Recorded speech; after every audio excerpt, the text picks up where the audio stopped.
crazy night or anything.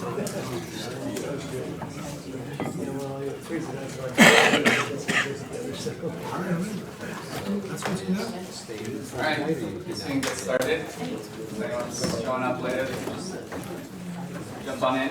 Hi everyone, my name is David Rose. I am the online learning trainer and curriculum designer at American University Washington College of Law. So if you went to last year's CaliCon, you were at our campus. Hopefully you all enjoyed it.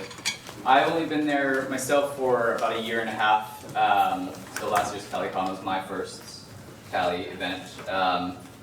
Before that, I was at American University's main campus in our Center for Teaching, Research, and Learning. And I was working on online learning and open education there as well.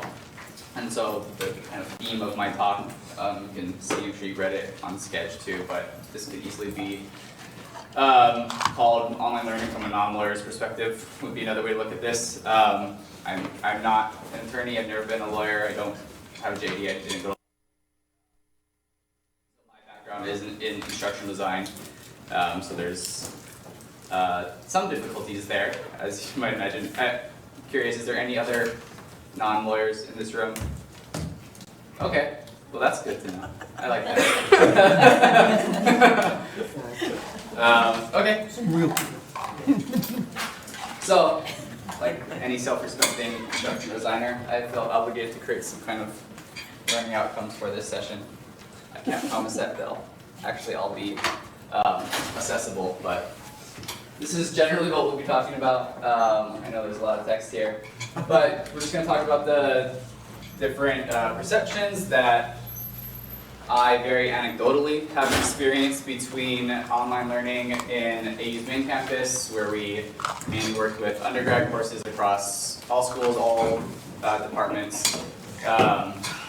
We probably, I don't want to jump ahead too much, but I mean there's probably 50 or so faculty every year that got trained to teach online when I was over at main campus. And our office at American University Washington College of Law is a new office, the Office of Online Learning. Just kind of talking about lessons that we've learned as we have tried to scale up our online offerings at the law school. And just kind of talk about different course design models, best practices not just in course design, but systematic administration of online programming. And one thing that I have kind of come away with over the past year and a half since I've transitioned over to law school is that I have more questions now than I ever have before. So hopefully we can have a nice long discussion at the end and I can get some insight from all of you and see what's going on at your campuses, and maybe collectively we can walk away with some best practices that apply across the board in developing online programming in law schools. So just a bit of background on what we have going on right now. This is as of summer. We have 11 fully online JD credits, 3 more credits in a hybrid class, in an advanced evidence class. We have almost completely online LLM in international human rights and humanitarian law. It's about 10 classes that equal roughly 30 credits. It's roughly 30 credits because there's an externship and research paper that can vary in credit amount. We have 8 online certificate courses that are primarily targeted to practicing attorneys. Obviously we have a lot of those in DC. And most recently we just launched a completely online Master's of Legal Studies degree. And that's been interesting because everything above the JD LLM certificate is built in-house, whereas the Master's of Legal Studies degree is built with OPM partner 2U. So it's been interesting to see the different course development, design, processes, regulations, barriers, all that between developing in-house and working with a partner. I have a lot of thoughts on that I can go into later. This is just a snapshot of our website, which kind of shows you what those courses are that I just mentioned. This is just how we generally divide it up right now. We have our credit-bearing online courses, over here. We have legal ethics, which is a brand new one this summer. Higher education law. We have a couple of externship seminars, which just naturally makes sense to be online as students leave DC for the summer. We have social media and the law, which is taught by Aryan Pushan, who's here. Maybe you've met him. I think he was on a session yesterday. Advanced legal research and writing, we have a couple of sections of that offered every summer. This is the hybrid course that I was mentioning. And then in this LLM program, every course is available online with the exception of a summer in-person program. We have our MLS, and then those are all of our certificate courses. And as I'm sure is the talk at your campuses, maybe you're doing the same, but we're constantly trying to create more online courses. Right now with the ABA's raising the limit up to 30 credits as part of your JD program. And that's kind of why our office started, why I was hired, because there's a demand from students, and so we're trying to increase our office. So this is, I was hesitant to include this, but whatever, it's very anecdotal, but this whole talk is anecdotal, I'm just talking about my experience. So maybe some of you got this email from this law student, his name is Richard Lee. He emailed us back in February, and he was just doing a survey of online offerings across all law schools. He said he emailed like every accredited law school in the country, and was just getting information about what our offerings were. So I just thought it was interesting. We responded to him, we told him everything, what the courses we had, exactly what I just told you. And this is maybe a little bit too self-promotional, so it feels a little icky, but I thought it was interesting.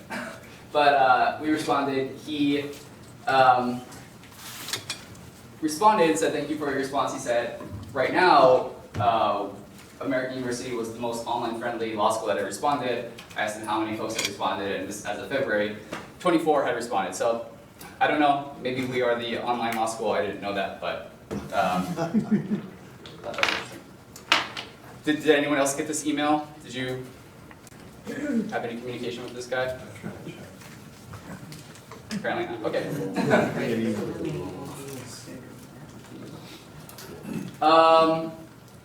Okay, so generally the way online training works between main campus and the law school. So where I used to work was in the Center for Teaching, Research, and Learning. There is a 5-week online course that every instructor is required to take the semester prior to them teaching online. So in the spring, we would send out an email that says, if your department has asked you to teach online in the fall, we're going to have a training course in the summer, you need to sign up for it, it's required. There were faculty and programs and departments that were excluded from that, namely being those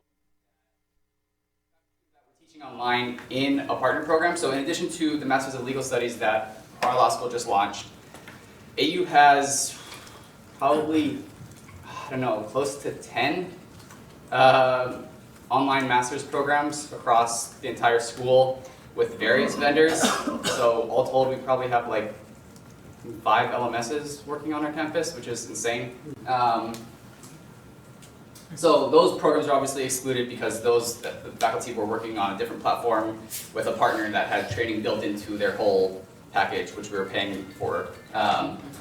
Also excluded was the law school. The law school developed its first online course 5 years ago, maybe, before I was there. And again, those were developed in-house, but we were always excluded from CTRL's training because when the law school developed its first online course, the original person who was leading at the time decided he didn't want to use Blackboard at the law school. So they chose a different LMS, Desire to Learn, if you're familiar with that. And so the 5-week CTRL training course is pedagogy and technology, but if you aren't using that same technology, then the class is kind of useless. And so law school faculty just weren't invited because they were using a different platform and it wasn't going to be relevant for them at all. Mandatory in quotes. My entire time in CTRL, I thought it was mandatory, and that is what we told people it was mandatory.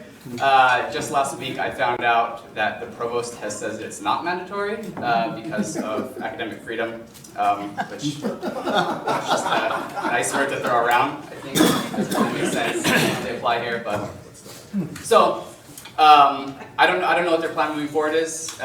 Maybe they'll still message it as mandatory, and then if faculty say no, it's not, then whatever, you know. It's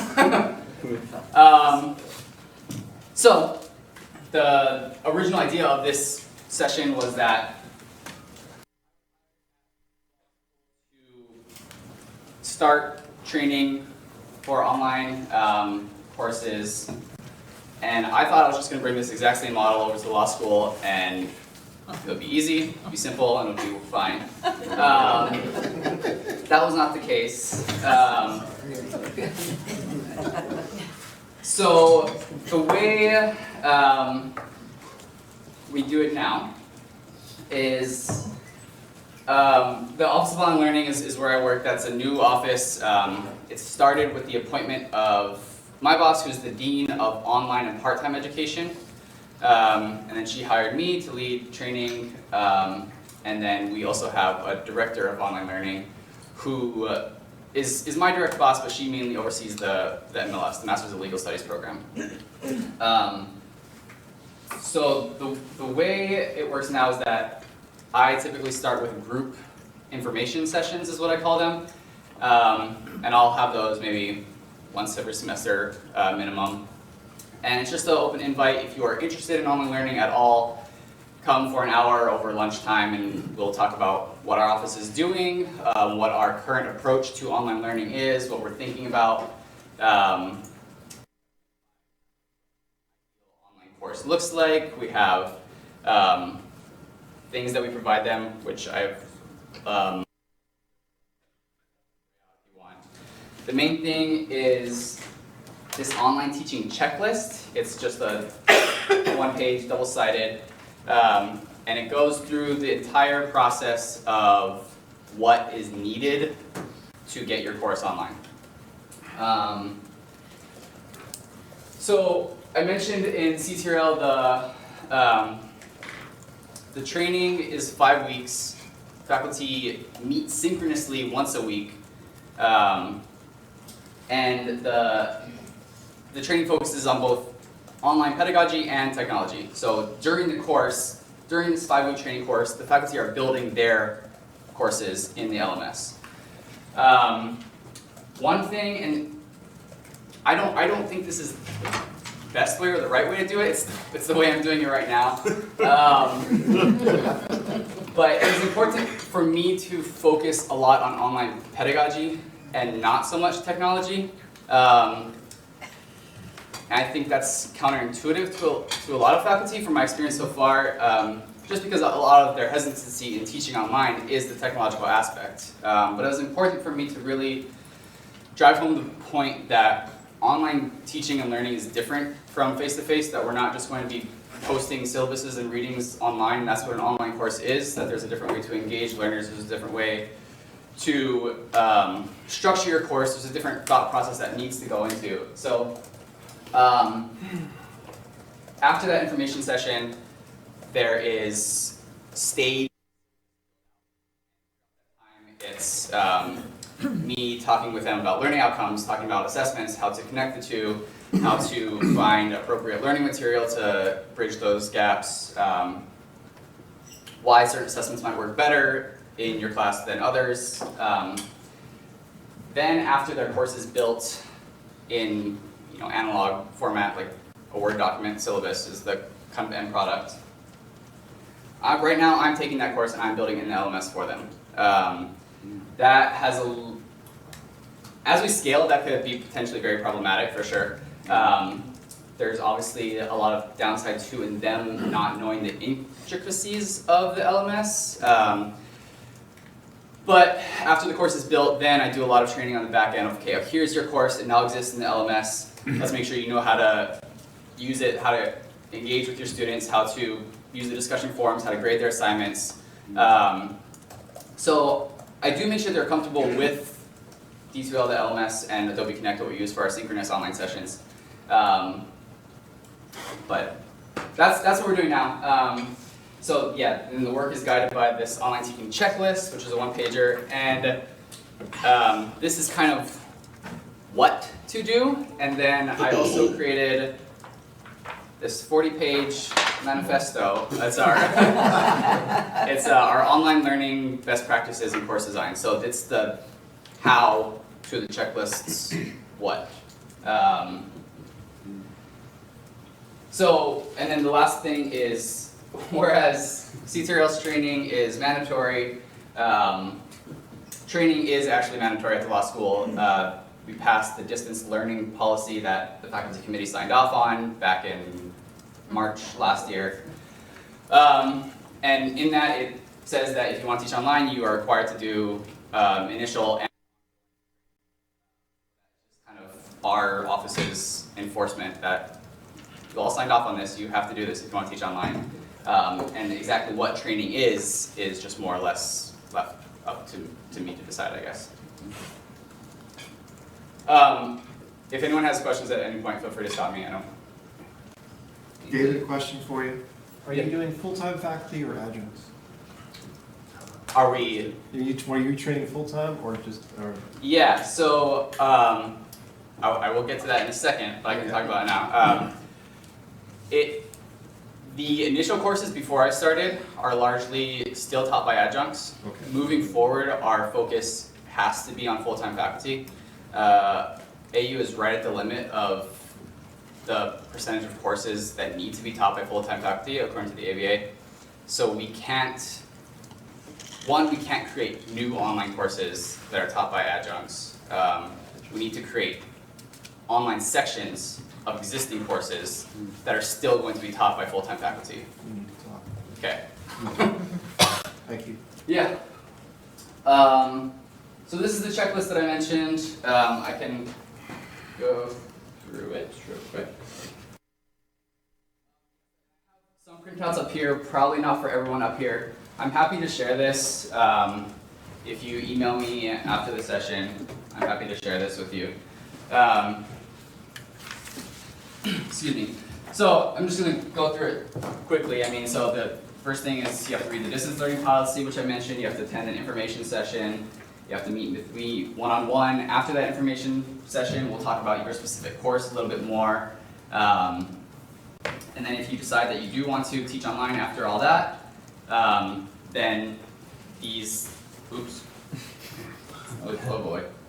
You go to the top right, there's a little arrow that's pointing up, Okay. and then just do clear. Thank you. So there's draft syllabus is how we kind of broke them out. So the first draft syllabus is your course outline. All I'm looking for is your learning outcomes, how you're chunking your course, then the assessment plan, then the content learning material breakdown. Gone through that same process with you. Then it's the completed syllabus. So one thing that I'll talk about in a second too that was surprising for me, so we have a small filming studio at the law school. Faculty like that. They see that as a good sign for our online courses, but they also see that as a necessity for online courses, which I think is a hindrance sometimes. So anyways, my point now is that we do film a lot of lectures in our small filming studio at the law school. So that's part of the process. I build the course for them, they review it, we do the technical training on the back end, there's an online student orientation, the course launches. So again, if you want to see this or a copy of this, I'm happy to share it later.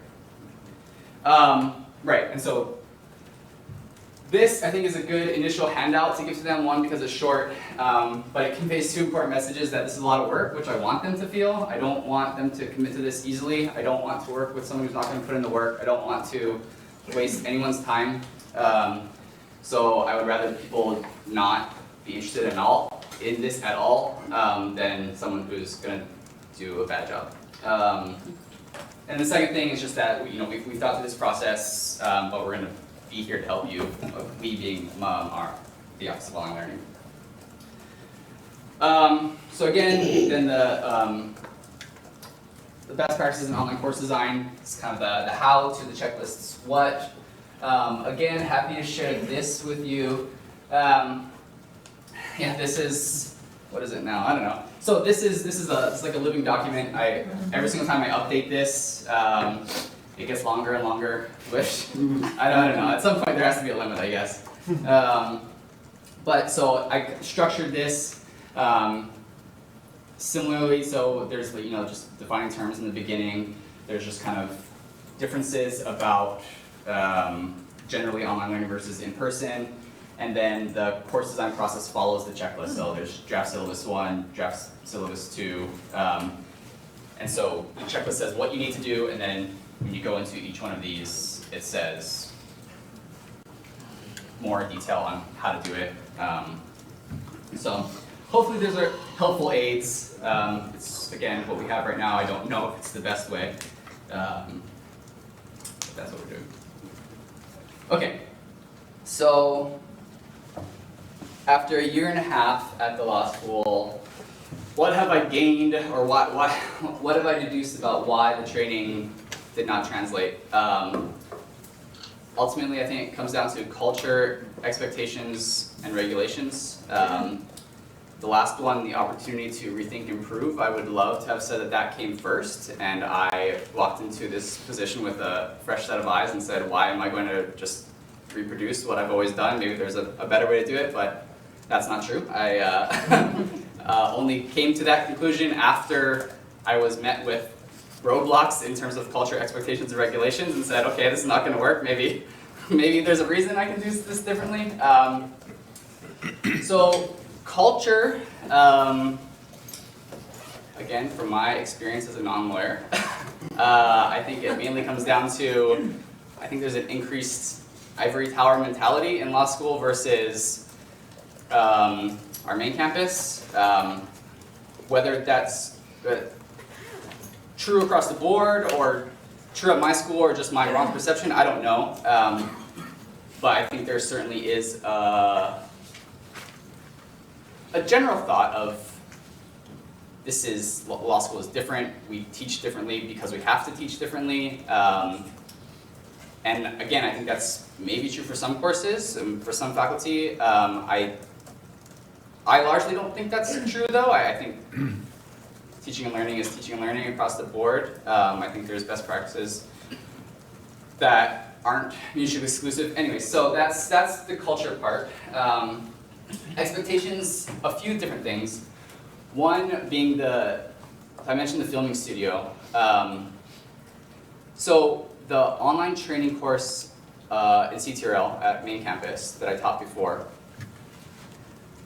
I would say 90% of the faculty that came through that course developed completely asynchronous online courses. Is everyone familiar with synchronous and asynchronous? Yeah? Okay. If anyone wants me to explain, I'm happy to do so, but I imagine everyone's familiar. So I don't really know why that is. In hindsight, it does seem kind of odd. I don't know. I don't know. The culture at main campus, like our undergraduate online courses are asynchronous because that's the way they are. Apparently, I don't know why such a large percentage of faculty were developing asynchronous courses. That just seems kind of be the norm, and everyone was just kind of doing that. That was not at all the case at the law school.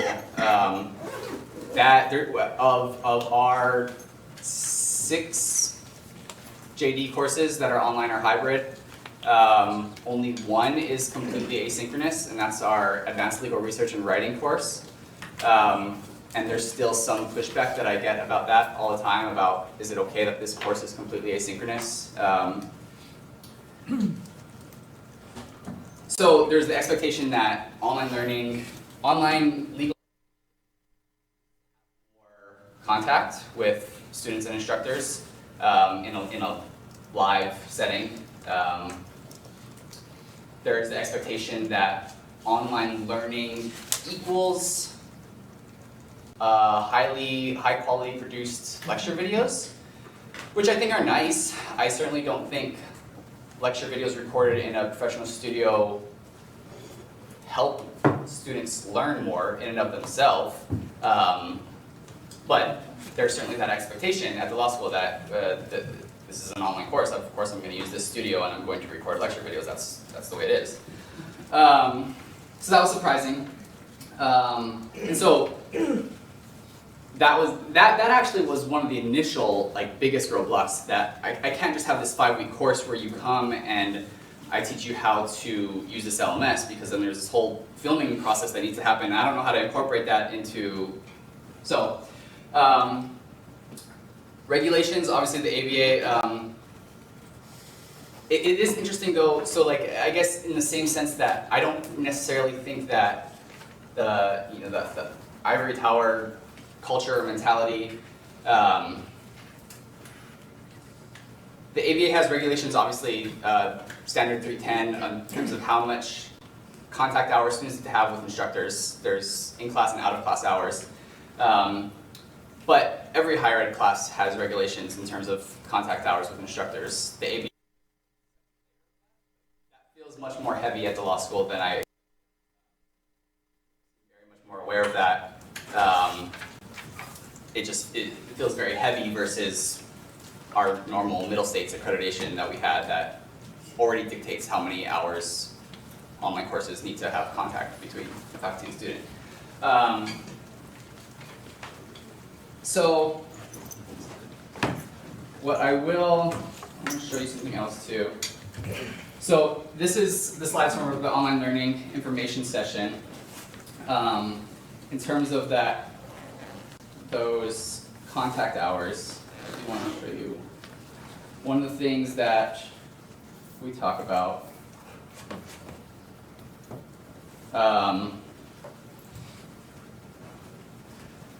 So this is kind of what we have identified as our ideal online course. This is a template that we have created that we make it very well known that not every course is going to follow this set template. There's going to be courses that are a lot more experiential and you're going to need a lot more synchronous time. That's totally fine. There's going to be courses that are a lot more theoretical that maybe you can do, 90 to 100% asynchronous. That's fine too. This is just kind of a starting place that we're going to say, let's shoot for this. So you have your unit introduction where you kind of set the table of why this is important, how this fits into the larger picture. You have assigned readings, you have pre-recorded lectures, perhaps there's a low stakes assessment, maybe even a self-assessment that doesn't really factor into their grades, but it's just a way for the student to check their understanding as they're going through. Discussion forum posts, maybe you have some kind of short written assignment. The latter three are all forms of assessments. Obviously, maybe you won't have all three of those every single week. That's kind of a lot. And then the live class at the end of the week is the culminating experience where you aren't doing any lecturing. Lecturing happens in asynchronous portion of the week. Live sessions should be reserved for helping students connect the dots, make connections to the real world, help them apply that knowledge. Lecture should be foundational knowledge that they can learn on their own, and then your time with students should be helping them actually apply that and make sense of it in context. So this is what we talk about in the information session. And then we go into the standards because people, again, like I said, people are very concerned about it. So standard 310 of the ABA uses the phrases class time or direct faculty instruction and out of class student academic engagement. And then one of the key things is that maybe some of you know Billy Jo Kaufman, who was our library dean or director, I'm not sure exactly what the title is, but she recently retired. But she connected our office with, I believe his name is Bill Adams at the ABA. You probably all know that better. But we asked him specifically about how does standard 310 apply to online courses? What is the definition of in-class time in online course context? And what his response was is that the ABA intentionally does not define that, that they leave it up to individual schools to define it themselves. Should they need to defend it, then so be it. So this is how we have defined in-class time. So I try to make it clear to our faculty that in residential courses, the only way to accumulate in-class time, according to standard 310, is students physically being in your classroom. in the online course, there's a lot of ways to do that. So you have a lot more flexibility with how you are designing your course. So you can have live synchronous sessions, you can have the pre-recorded lectures that are delivered in the asynchronous discussion forums. If you are directly engaging with your students in them during the asynchronous portion of the week, that counts as direct instruction or in-class time. And then even low-stakes assessments. If you have, in your LMS, you can have multiple choice questions. You can pre-program feedback into them, so that as soon as the student submits their quiz, they see whether they're right or wrong, and crucially, an explanation from the professor about why they're right or wrong. So, that would only maybe be like, 15, 20 minutes, but it's still time that our office has, at this point, defined as suitable for in-class time. Okay, so going back to what I'm actually talking about here.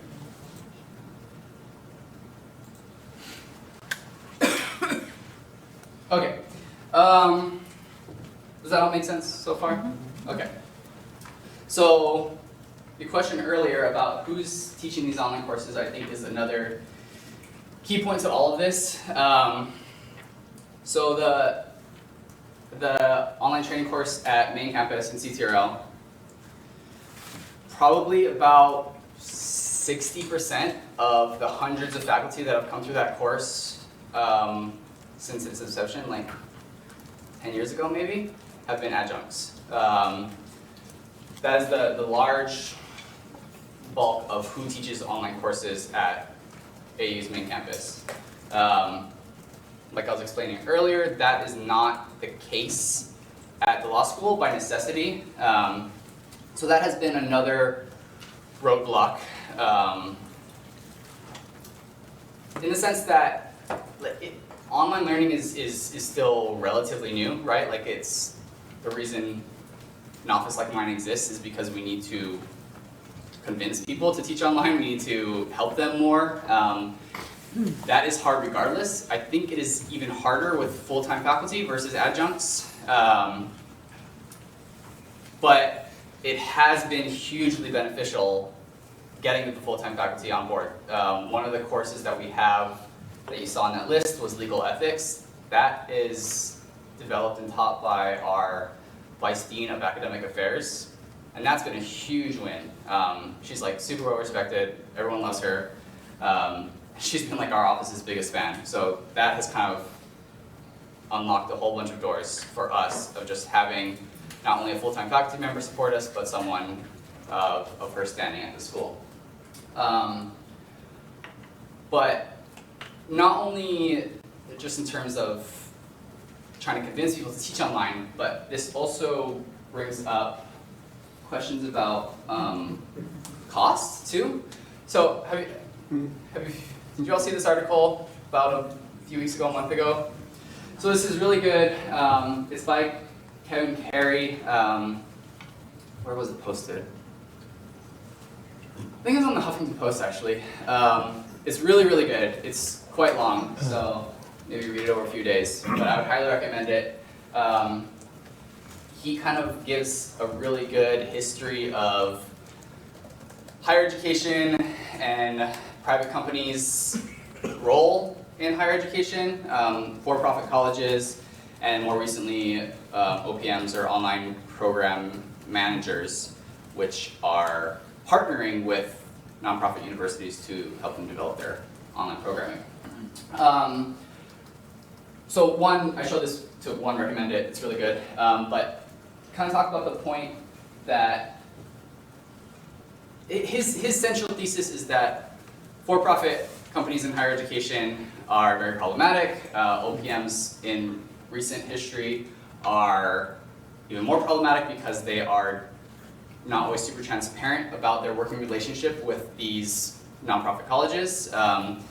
And I think the critical piece is that government funding in terms of federal student loans are being filtered through a nonprofit company to go to for-profit providers who have revenue sharing agreements with these universities, mine included. Our Masters of Legal Studies program with 2U has a revenue share agreement. These agreements are between like 50 and 65% of the money that goes to the OPM. So his point being that online courses should be cheaper, could be cheaper, had the potential to unlock education for, the masses, but because these for-profits are infiltrating, they're causing online education to still be as expensive as traditional residential learning. This is an interesting idea to me because online learning should be cheaper because you're not having to pay for infrastructure and you're not bound by walls. It's just, free digital space. Free, I guess. Online has been the exact opposite of cheap at the law school so far. It has been exponentially more expensive, which I constantly wonder how well that's understood among faculty and administration. Even if, I don't know, maybe it is and that they're totally fine with it, I'm not too sure, but online courses are more expensive because we can't release faculty, we can't give course releases because we need full-time faculty to be teaching their residential courses because, like I said, we're right at that limit that the ABA sets. So every single online course they teach is as an overload, so they get paid more for that. I skipped one. So that was two. The first one is that we pay faculty to create online courses so long as 1/3 of the course is asynchronous. If it's a completely synchronous course, then it's pedagogically more or less the same as a in-person residential course. So we're not paying for that, but the idea being that you're creating constant course content that could be, passed between faculty and kind of create a bank of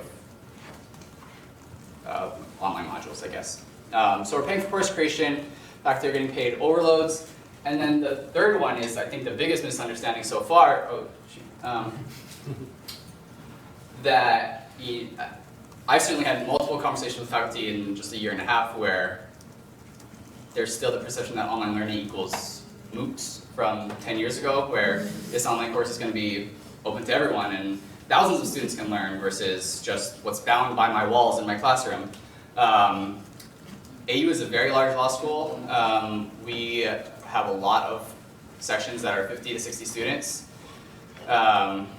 Next year, we're probably converting a business association's 4-credit class into an online that has an enrollment of 60 students normally. And I'm talking with that instructor right now about that section size is probably going to shrink a lot. We're capping it, 18 to 20 is the typical amount for online courses. But that costs the school money, right? I mean, if we have the same number of students and now we can only fit 1/3 or half of them into a class, then that's more instructors we have to hire. So all of this adds up to online being more expensive, which I think is counterintuitive to a lot of folks.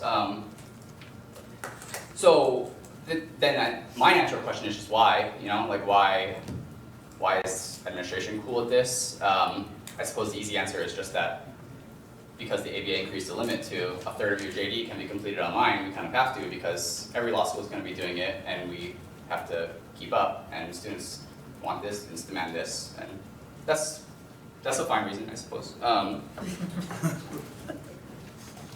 Okay, I think there's a couple more things that, what time is it? Okay, we're fine. I didn't really know how these fit in, so I kind of just threw them in at the end. So hopefully it's fun. So I mentioned how our office is kind of unique in that we have, we're in a position to kind of see the online course development model, to doing it in-house and then also working with a partner. Those are somewhat at odds, but I think there's been a lot more helpful crossovers than I've expected. OPM's that's above my pay grade to decide that we're going to work with them, so we'll take advantage of it. So I'll start with, so 2U is our OPM provider for the Master's of Legal Studies. They have a very strict set model where the courses are going to be 100% online, 50% is going to be async, 50% is going to be sync. It's a very rigid process where faculty don't have control to edit their course. The course gets built up front, the course gets delivered. If students have questions or concerns on the fly, faculty can't very easily kind of at all.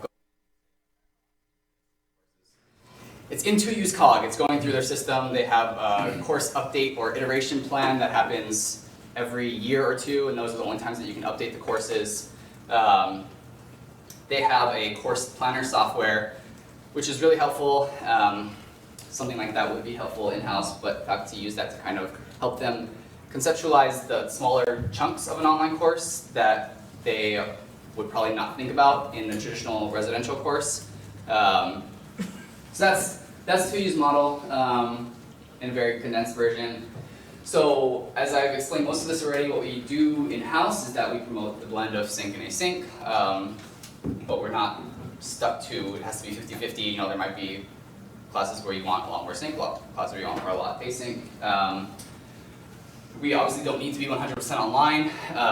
There's increasing interest in faculty just kind of adopting like a flipped model of learning where they're going to have some async content, but then instead of synchronous online learning, they're just going to have their in-person class. And they will have lecture material that students will watch on their own time, and then when they come to their physical class, which might now be shorter than it used to be because they have done in-class hours out of class, they'll work with their students in a much more hands-on way to help them apply that knowledge than they might just standing in front of them like this and lecturing to them. And I think that makes a lot of sense. I think for our faculty who are still see online learning as much more of a novelty than faculty at main campus did, I think this is a great way to introduce them to online learning, is to have them do some kind of hybrid offering at first. And the one pitch that I sell them on a lot is that I think this is helpful in maximizing their time as experts in their field, as people whose time is valuable. I cannot believe that the best use of their time is to semester after semester stand in front of their students and give the same lecture repeatedly and say the exact same words every single year, every single, So if we can get some kind of evergreen content that's not going to change, that isn't bound by current events, you're just defining it as a lecture on their own time, and you don't have to worry about giving that same lecture to students in class over and over.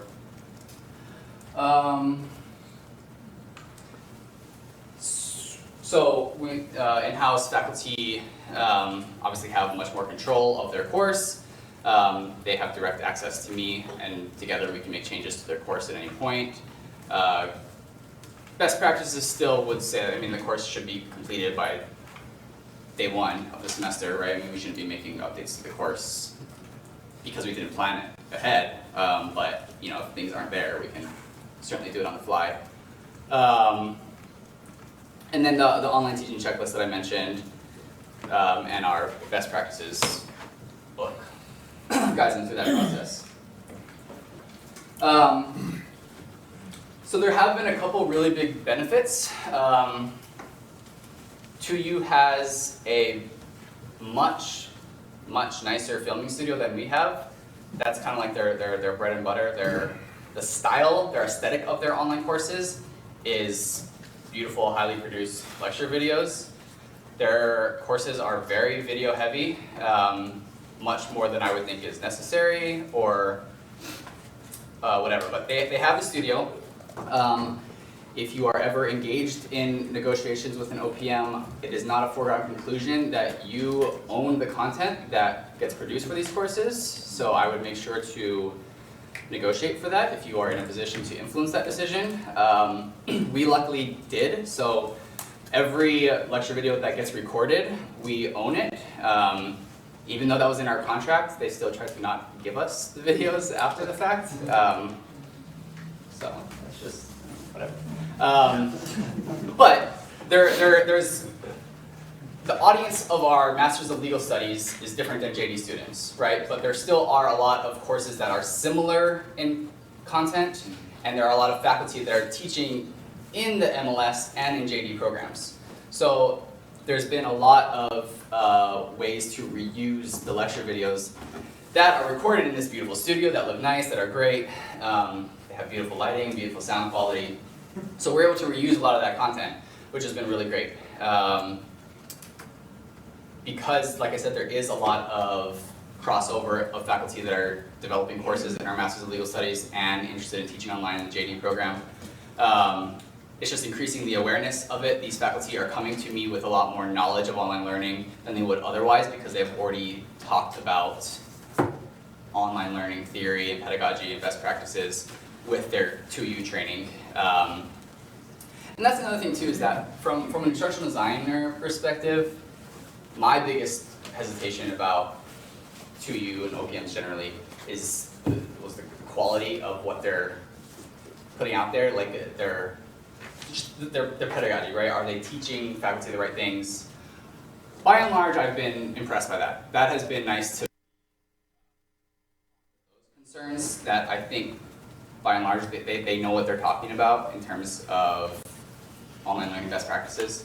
So I haven't had a faculty come to me that they've heard something from 2U that I've been like, no, that's insane, why would you ever do that? That hasn't been the case.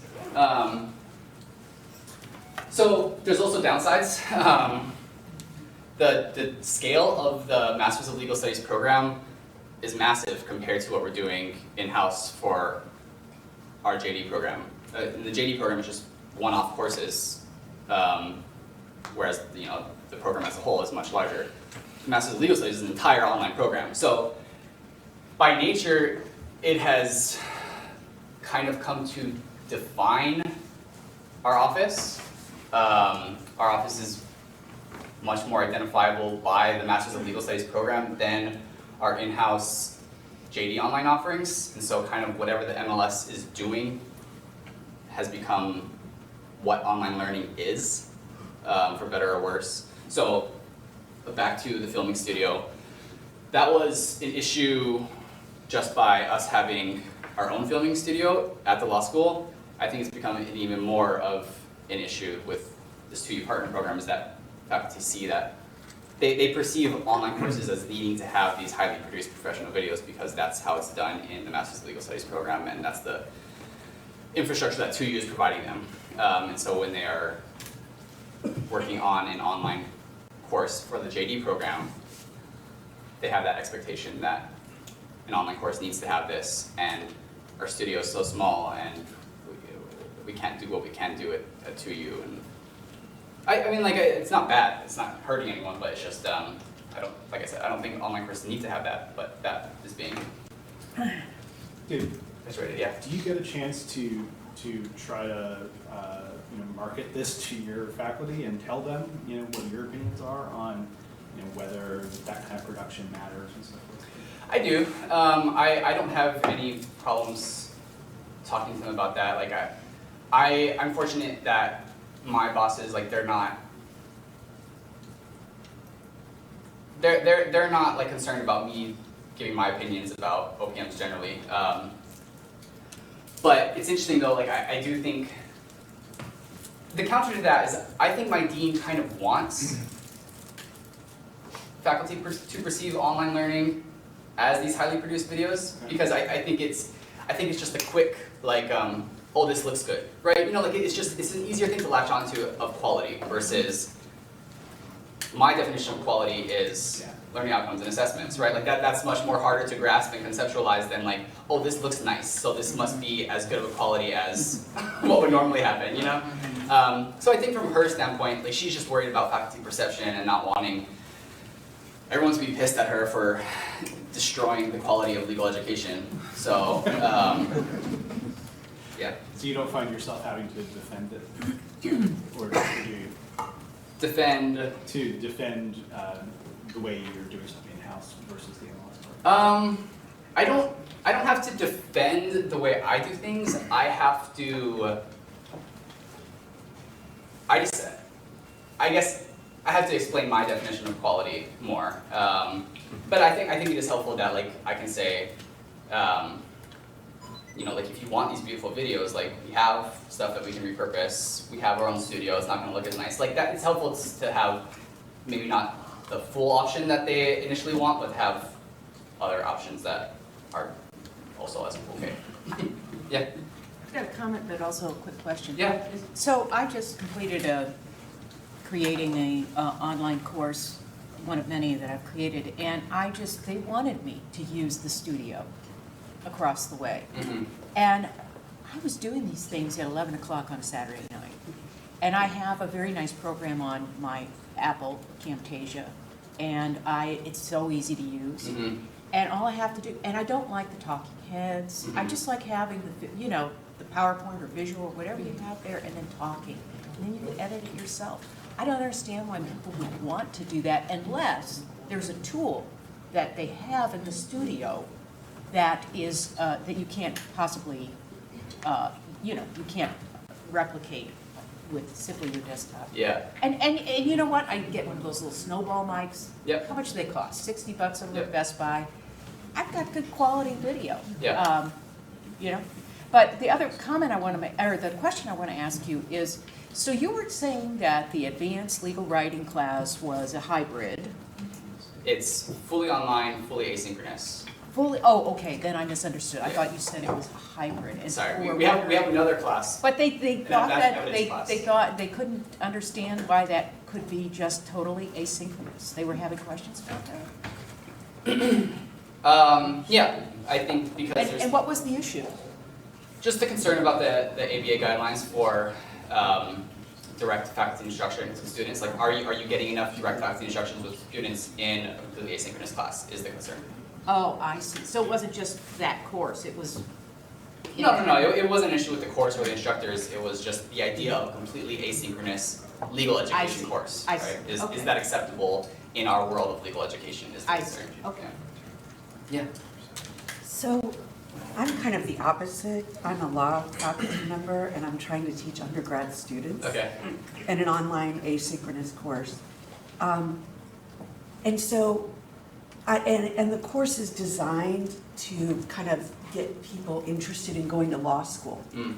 So when you're talking about these videos, one of the things that I found was a huge difference between undergrad and law school was the length of the videos, right?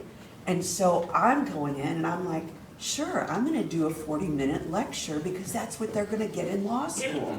They'll get an hour-and-a-half lecture, right?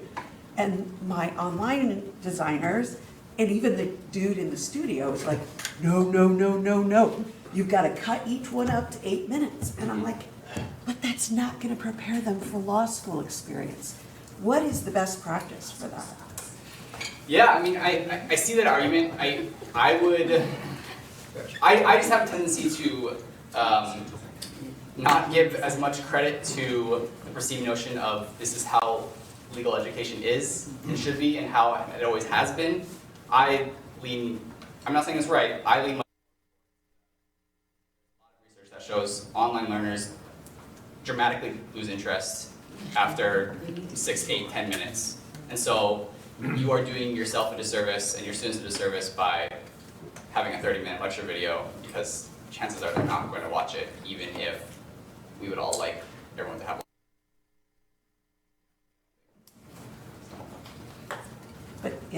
But they have to do it in real. Yeah.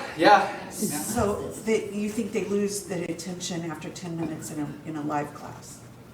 Yes. Well, so I think what you're getting at is a really key point, is that there are so many things that I talk about and we as online learning practitioners talk about in the context of online learning that apply just as much to residential traditional teaching and learning. Like, my office is a gatekeeper to online learning because there has to be, because it's new and because there's actual technology that people are nervous about involved. But there should be an equal gatekeeper to teaching residential courses because faculty don't know how to teach, right? Like, I'm not trying to offend anyone, but I mean, like, you can get a PhD, you can get a JD, you go into the classroom, you've never had an education class in your education generally. So, to that point, I mean, yeah, I would say it's not ideal to stand in front of a class and lecture at them for 30 minutes to an hour because they're not going to pay attention. And that's just as true in person as it is online. Yes? I think what's helped me is I've done 2 masters.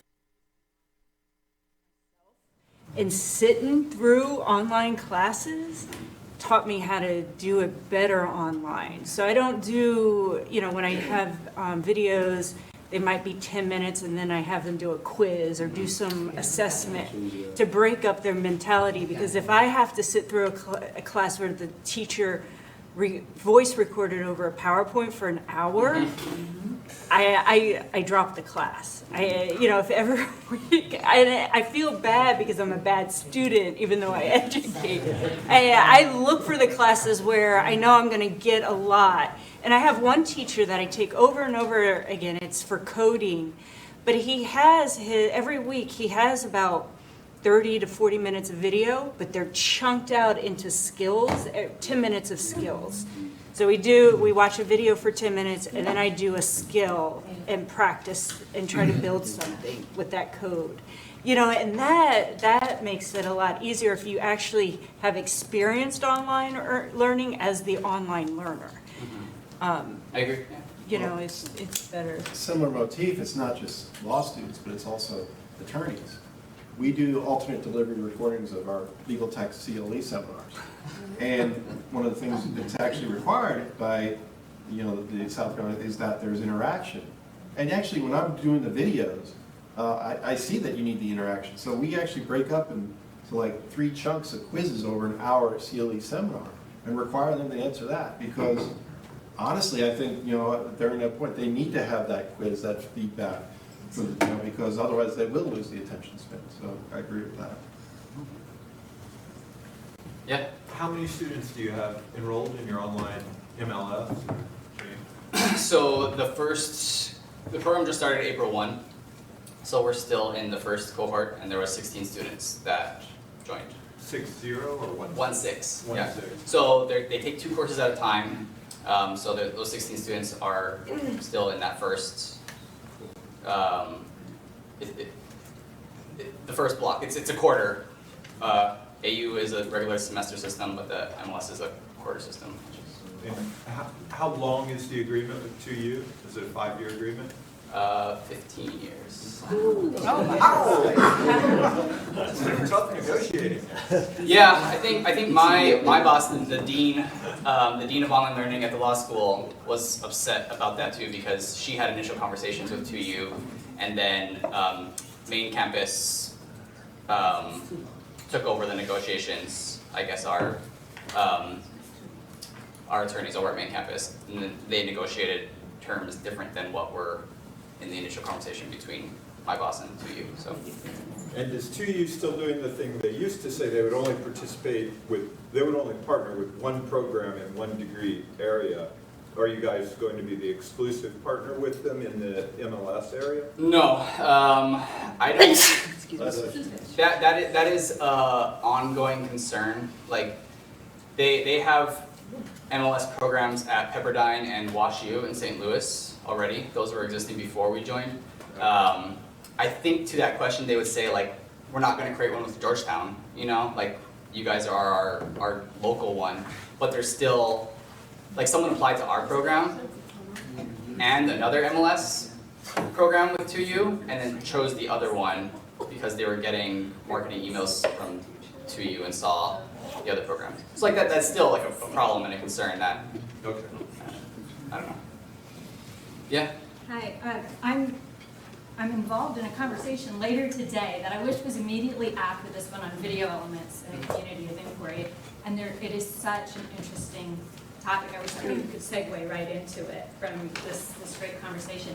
I do have a question for you though, specifically about how you train and prepare your faculty for time in the studio and or other video recordings that they might be doing. Yeah, the main thing is time, like we've talked about. I tell them that if you have, if you would go to your class normally and lecture for 30 minutes and then do an activity for an hour, that's still fine. Like, you can create 30 minutes of lecture material, but to, you know, chunk it up in shorter segments is the main thing I would talk to them about. I don't have them do scripts. I think that that's my personal experience. Maybe that's helpful in some cases, but I think it makes the videos more awkward and stilted. I think most of these folks have, like I said these lectures hundreds of times.